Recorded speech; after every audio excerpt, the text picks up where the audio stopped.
Blockchain 101 modern technology और computing era की शुरुआत, जिसकी चार्ल्स बेबेज ने नींव रखी और एलन ट्यूरिंग जैसे क्रांतिकारियों ने हमें आज मॉडर्न कंप्यूटर दिया। कंप्यूटर सिस्टम्स ने हमारे काफी काम आसान कर दिए हैं। हम धीरे धीरे अपनी लाइफ को ऑटोमेटिक करने लगे।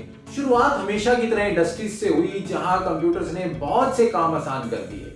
कंप्यूटर्स बिल्कुल प्रिमिटिव फॉर्म में थे और बेसिक मैथमेटिकल कैलकुलेशंस के काम आते थे। पोर्टेबल कैलकुलेटर्स ने अकाउंटेंट्स का काम आसान किया, वहीं मशीन ऑपरेटर्स की कमी को भी पूरा किया। आज हम कंप्यूटर्स को जिस रूप में देखते हैं, उसको यहां तक पहुंचने में कई दशक लग गए। मॉडर्न कंप्यूटिंग ने काफी परेशानियों का समाधान दिया, पर कुछ नई समस्याएं भी पैदा की। अगर आप हमारे फंडामेंटल्स पर ध्यान दें तो आप देखेंगे कि आप एक फाइल की कितनी भी कॉपीज बना सकते हैं, जो कि बिल्कुल बेसिक कंप्यूटर नॉलेज है। मान लीजिए आपके पास एक मूवी की डीवीडी है और आप उसको कंप्यूटर में प्ले करते हैं, तो आप उसकी कॉपी भी बना सकते हैं। किसी भी तरह की प्रोटेक्शन पायरेसी को रोकने में कारगर साबित नहीं हुई अब तक, क्योंकि अगर आपको दर्शकों को मीडिया कंटेंट दिखाना है तो किसी ना किसी रूप में तो वो कंटेंट आपको रीडेबल रखना होगा। आप कंटेंट को अगर लॉक करके रख देंगे तो कंटेंट आपके व्यूअर के किसी काम का नहीं है। आपको लग रहा होगा कि हिस्ट्री और पायरेसी से ब्लॉकचेन का क्या लेना देना। ब्लॉकचेन तो फाइनेंस का एक इंस्ट्रूमेंट है जिससे लोग रातों रात अमीर बन जाते हैं। तो आइए मैं ब्लॉकचेन, जो कि एक रेवोल्यूशनरी टेक्नोलॉजी है, इसका सिग्निफिकेंस आपको समझाता हूं। जैसे कि मैंने आपको बताया कि आप किसी भी कंप्यूटर इंफॉर्मेशन की कॉपीज बना सकते हैं। कंप्यूटर्स यहां बहुत सी बाधाएं बढ़ा देते हैं हमारे लिए। कुछ ऐसी समस्याएं हैं हमारी सोसाइटी में जो कि स्कार्सिटी के प्रिंसिपल पर काम करती हैं। वैल्यूएशन एक ऐसी प्रॉब्लम है, क्योंकि सोने की जोरदार कीमत तब मिलती है जब आप उसे मार्केट में कहीं भी बेचने जाते हैं, क्योंकि आरबीआई के हर करेंसी नोट को आप वैल्यू के बदले एक्सचेंज कर सकते हैं, क्योंकि ये स्कार्स रिसोर्स है। सोना एक एलिमेंट है जो दूसरे एलिमेंट्स के साथ रिएक्ट नहीं होता, बहुत ही लिमिटेड क्वांटिटीज में है, और इसके काफी अलग यूसेज भी केमिस्ट्री, इलेक्ट्रॉनिक्स एंड ज्वेलरी जैसे कि ये सब यूसेजेस हैं इसके। आप मान लीजिए आप कंप्यूटर्स को इस स्कार्सिटी की समस्या का समाधान करने के लिए यूज करना चाहते हैं। मान लीजिए मैं फोटोशॉप जैसे सॉफ्टवेयर में एक बहुत ही कॉम्प्लिकेटेड करेंसी नोट डिजाइन करते हैं और बोलते हैं कि जिस किसी को भी मैं इस नोट की फोटो दूंगा उसको मैंने 100 रुपए देने हैं। नोट की फोटो दूंगा और उसको मैंने 100 रुपए देने हैं, तो एक फोटोशॉप नोट की वैल्यू हो गई 100 रुपए। लेकिन आप चालाक हैं, आपको कोई इमेज मिल गई और आपने उसको कॉपी पेस्ट किया, फिर जो दो नोट आए उनको फिर से डबल किया, फिर डबल किया। ऐसे करते करते आपने मुझे 100 फोटोशॉप नोट के बदले 1 लाख रुपए मांग लिए। मेरा सारा आइडिया फेल हो गया, कंगाली आ गई, क्योंकि कंप्यूटर स्कार्स रिसोर्स अपने आप नहीं पैदा कर सकते, जैसा कि मैंने इस एग्जांपल में बताया। अब आप पूछेंगे कि नेट बैंकिंग भी तो चलती है कंप्यूटर्स में, करोड़ों का लेन देन रोज होता है बिना किसी को चीट किए। ऐसे सिस्टम डाटाबेस का यूज करते हैं और रिक्वेस्ट को हैंडल करके डाटाबेस में आपका कितना बैलेंस बचा है वो स्टोर करके रखते हैं। बैंक्स के पास कोई प्रूफ नहीं है कि जितना पैसा आपको आपके नेट बैंकिंग में दिख रहा है उतना वो एक वक्त पर एक्चुअल में आपके पास होल्ड कर सकते थे या नहीं, ऐसा कोई भी सबूत नहीं है। कुछ केसेस में बैंक दिवालिया हो चुके होते हैं, लेकिन उनका बैंक बैलेंस अभी भी शो कर रहा होता है, पर आपका अकाउंट में जितने पैसे दिखाने हैं वो तो उतने के उतने दिखाने ही पड़ते हैं। ये एक दिक्कत है कंप्यूटर सिस्टम की, जो हम चाह कर भी दूर नहीं कर पाते। बहुत प्रयास हुआ एक आर्टिफिशियल रिसोर्स बनाने का, जो कि एक स्कार्स रिसोर्स की तरह से यूज हो सके। 2008 में एक एनोनिमस सतोशी नाकामोतो के नाम से एक गोपनीय व्यक्ति, एनोनिमस मैंने नाम दिया, व्यक्ति भी हो सकता है, एक संस्था भी हो सकती है, उन्होंने एक व्हाइट पेपर जारी किया। इस व्हाइट पेपर में एक प्रूफ ऑफ कॉन्सेप्ट था एक ऐसी टेक्नोलॉजी का जो कि मैथमेटिकली प्रूवन थी कि एक ऐसा सिस्टम बनाया जाए, एक ऐसा सिस्टम बनाने के लिए जो कि पूरी तरह से डिसेंट्रलाइज्ड है। व्हाइट पेपर में इस टेक्नोलॉजी को बिटकॉइन नाम के कॉइन को बनाने का आइडिया था, जो कि सबसे पहले अब तक की सबसे पहली ब्लॉकचेन थी। इस पेपर में बहुत कुछ था, हम आपको सरल शब्दों में एक उदाहरण देते हैं। मान लीजिए आप एक द्वीप पर हैं और एक ऐसे द्वीप पर हैं जो किसी भी कंट्री के अंडर नहीं आता है, और आप 6 लोग वहां रहते हैं। आपके पास कोई करेंसी नहीं है, कोई इंफ्रास्ट्रक्चर नहीं है। आप सबको अपना जीवन आसान बनाने के लिए आप सबको एक दूसरे की जरूरत है, क्योंकि सब लोग कुछ ना कुछ करने में तो एक्सपर्ट है। कोई आदमी खाना बनाने में एक्सपर्ट है, कोई आदमी जानवरों को पालने में एक्सपर्ट है, कोई आदमी पक्के मकान बना सकता है, और कोई आदमी मसाज करने में बहुत एक्सपर्ट है। आप सबके पास केले के पत्ते हैं जिनको आप नोटबुक्स की तरह यूज करते हैं। आप एक करेंसी शुरू करते हैं जिसको आप नाम देते हैं एहसान। अब ध्यान से सुनिए। पहले दिन आप सब अपनी नोटबुक में सबको बराबर बराबर बैलेंस देते हैं। प्रत्येक व्यक्ति अपनी नोटबुक में हर व्यक्ति का बैलेंस नोट करता है। सबसे पहले दिन राज और मोहन डिसाइड करते हैं कि राज मोहन को एक घर बनाकर देगा। दोनों में 30 एहसान की डील फाइनल होती है। सूरज मोहन को 2 एहसान के बदले फ्रूट्स लाकर देता है। ये बात ये तीनों बाकी के तीनों लोगों को भी बताते हैं और खुद भी अपनी नोटबुक में नोट कर लेते हैं। हर कोई ये ट्रांजैक्शन अपनी नोटबुक में नोट कर लेता है, यानी जितने लोग डील कर रहे हैं सब लोग अपनी अपनी नोटबुक में ये बात लिख लेते हैं और फिर अगले दिन भी ऐसा ही ट्रांजैक्शन जारी रखते हैं। हर कोई अपनी अलग नोटबुक रखता है, बट ये नोटबुक्स पब्लिक हैं, इन्हें हर कोई देख सकता है, लेकिन एंट्री सिर्फ ऑनर चढ़ा सकता है। हर कोई अपनी एक प्राइवेट नोटबुक मेंटेन करके रखता है। रात को सब साथ बैठकर ट्रांजैक्शंस ऐड करते हैं और वेरीफाई करते हैं कि सेम है या नहीं। एक हफ्ता यह सिस्टम चलने के बाद मोहन सोचता है कि क्यों ना बड़ी चीटिंग की जाए। वो अपने दोस्त सूरज और अपनी नोटबुक में एक फेक ट्रांजैक्शन डालता है।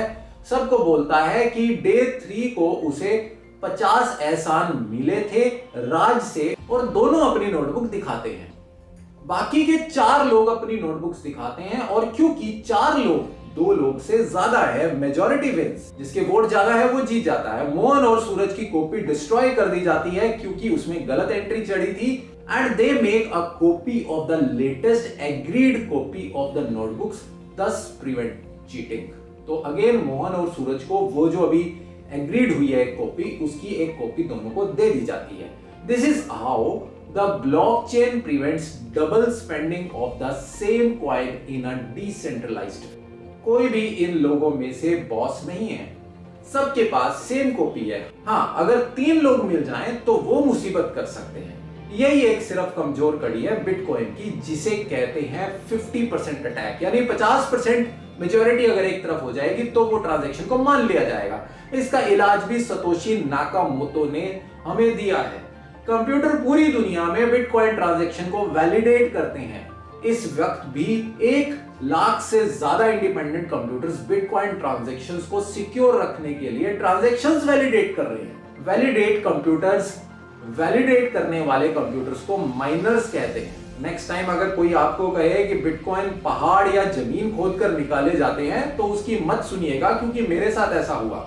मुझे किसी ने बोला था कि कई बार जब मैंने बिटकॉइन वर्ड नहीं सुना था तो मुझे किसी ने बोला कि बिटकॉइन तो जमीन में से निकाले जाते हैं, और मैंने मान लिया था। ये बात शायद 10 साल पुरानी है। माइनर्स जिनका बिजली का खर्चा आता है, ये वो कंप्यूटर्स हैं जो बिटकॉइन ट्रांजैक्शंस को अपने पास रिकॉर्ड करते हैं ताकि बाद में कोई पूछे तो बता सकें। हर एक कंप्यूटर्स के पास आज तक की सारी ट्रांजैक्शंस मौजूद होती हैं। 2008 से आज तक जितनी भी ट्रांजैक्शन हुई हैं उनका साइज है 318 जीबी, जो कि हर नोड के पास है, यानी हर कंप्यूटर के पास है। यानी इस दुनिया के हर मोहन और रमेश का आज तक बिटकॉइन पर लेन देन हुआ है वो हर 1 लाख कंप्यूटर के पास है, और पब्लिक डाटा है, वो एक पब्लिक डाटा है। जैसे कि स्क्रीन पर दिखाया गया ये डाटा, जो कि blockchain.com/explorer से लिया गया है। पर आप क्यों एक वेबसाइट का विश्वास करें? ये गलत भी तो हो सकती है। क्या पता ये सेंट्रलाइज्ड हो, कोई एक व्यक्ति से कंट्रोल कर रहा हो, क्या पता डाटा गलत हो, बायस्ड हो। आप ऐसे अलग अलग एक्सप्लोरर साइट्स पर जा सकते हैं या अपनी खुद की बिटकॉइन नोड भी इंटरनेट से कनेक्ट कर सकते हैं। लेकिन इतने सारे कंप्यूटर्स को क्या फायदा ये समाज सेवा करने का? इन कंप्यूटर्स को बहुत ज्यादा मैथमेटिकल कैलकुलेशंस करनी पड़ती है ये प्रूव करने के लिए कि इनका सॉल्यूशन सही है, जिनमें बहुत बिजली खर्च होती है। 2016 में बिटकॉइन की total consumption 92.8 terawatt per hour थी, जो कि पाकिस्तान से ज्यादा और नीदरलैंड के आसपास थी। माइनर्स आप और मेरे जैसे साधारण लोग होते हैं, या मेजर कंपनीज एंड गवर्नमेंट भी कुछ केसेस में तो हैं। माइनर्स होते हैं जिन्हें ट्रांजैक्शन फीस मिलती है। मान लीजिए आपको 100 बिटकॉइन भेजनी है तो आपको एक फीस देनी होती है, जो कि नेटवर्क पर कितनी ट्रांजैक्शंस अभी पेंडिंग है उसके रेट पर डिसाइड होती है। कई बार ये ट्रांजैक्शन फीस इतनी बढ़ जाती है कि आप सस्ते सामान पर बिटकॉइन खर्च करने के बारे में सोच भी नहीं सकते। बिटकॉइन काफी वेबसाइट्स पर एक्सेप्ट किया जाने लगा है, जैसे कि एटलीस्ट इंटरनेशनली वेबसाइट्स जैसे Subway, Wikipedia, Domino's, Hostinger, Namecheap, Google Cloud, PayPal, Microsoft, PlayStation and even Pornhub. लेकिन कई बार इसे बहुत सारी वेबसाइट से हटाना पड़ा क्योंकि प्राइस फ्लक्चुएशंस और ट्रांजैक्शन फीस वेबसाइट ओनर को बहुत भारी पड़ रही थी। जैसे स्ट्रीम, जो कि सबसे बड़ी वीडियो गेम डिस्ट्रीब्यूशन कंपनी है, इकोनॉमिकली इसे करेंसी का रूप देने के लिए काफी प्रयास हुए, जिनमें काफी दिक्कतें भी आई। लेकिन बिटकॉइन एक ओपन सोर्स कम्युनिटी का हिस्सा है, जिसके कारण ओपन सोर्स कम्युनिटी ने इसे बहुत सी अड़चनों से बाहर भी निकाला। ये किसी प्राइवेट कंपनी के अंडर डेवलप नहीं किया जाता। स्लो ट्रांजैक्शन रेट को पीछे छोड़ने के लिए लाइटनिंग नेटवर्क का नया वर्जन निकाला गया, पर कॉइन वैल्यू को बढ़ाने के लिए क्रिप्टो में विश्वास रखने वाले लोगों ने जोरदार इन्वेस्टमेंट की। मई 22, 2010 को 10,000 बिटकॉइन का इस्तेमाल करके एक पब्लिक ट्रांजैक्शन की गई, जिससे 2 पिज्जा खरीदे गए और आज बिटकॉइन की वैल्यू $30,000 नॉर्मली चल रही है। अभी कुछ दिन पहले $40,000 भी क्रॉस कर गई। तो आप मान लो कि वो पिज्जा लगभग $300 मिलियन के खरीदे गए। पर उस ट्रांजैक्शन के बिना ये साबित नहीं कर सकते थे कि बिटकॉइन गुड्स और सर्विस के लिए भी इस्तेमाल किया जा सकता है। 22 मई का दिन बिटकॉइन कम्युनिटी में बिटकॉइन पिज्जा डे किट की तरह मनाया जाता है। इसके इकोनॉमिक इफेक्ट्स को आज भी स्टडी किया जा रहा है। गवर्नमेंट और बैंक्स कंफ्यूज्ड है। काफी कंट्रीज ने बिटकॉइन का बहिष्कार किया है, तो कुछ ने गले से भी लगाया है।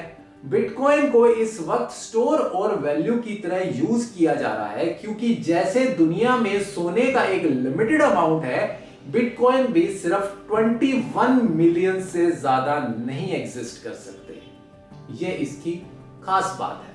हम बात कर रहे थे स्कार्सिटी की, तो यहां पर कंप्यूटर प्रोग्राम्स ने एक आर्टिफिशियल स्कार्सिटी को पैदा किया है, ताकि बिटकॉइन या जो भी क्रिप्टो करेंसी है उसकी वैल्यू बनी रहे। बिटकॉइन इस्तेमाल करने वालों का सपना है कि वो इसे एक ग्लोबल करेंसी की तरह यूज कर सकें, जिससे कि करेंसी में इन्फ्लेशन और डिफ्लेशन का पंगा ना रहे और इवन बैंक्स और गवर्नमेंट्स के हाथ में ना रहे। पर बहुत ही सारे प्रैक्टिकल चैलेंजेस अभी बाकी हैं। नंबर ऑफ ट्रांजैक्शंस पर मिनट वीजा और मास्टर कार्ड के मुकाबले में कुछ भी नहीं है, और वैल्यू के फ्लक्चुएशन किसी भी इन्वेस्टर को डरा सकते हैं। देखना यह है कि बिटकॉइन ही भविष्य है या सिर्फ एक एक्सपेरिमेंट है। मगर ये याद रखना होगा कि ब्लॉकचेन सिर्फ पैसों तक ही सीमित नहीं है। ये वो इवॉल्विंग टेक्नोलॉजी है जो वेब 3.0 को जन्म देगी और एक बार फिर से पिछले टेक्नोलॉजी रेवोल्यूशन की तरह हमारी जिंदगी बदल देगी। तो मिलते हैं फ्रेंड्स फिर किसी ऐसी ही वीडियो में। आपके लिए मैं लाता रहूंगा बहुत ही इंपॉर्टेंट टेक्निकल इंफॉर्मेशन हमारे चैनल स्मार्ट ओवर सिटी पर। जाने से पहले हमारे चैनल को सब्सक्राइब जरूर कर दें और वीडियो पसंद आए तो लाइक जरूर करें। तो फ्रेंड्स चलता हूं।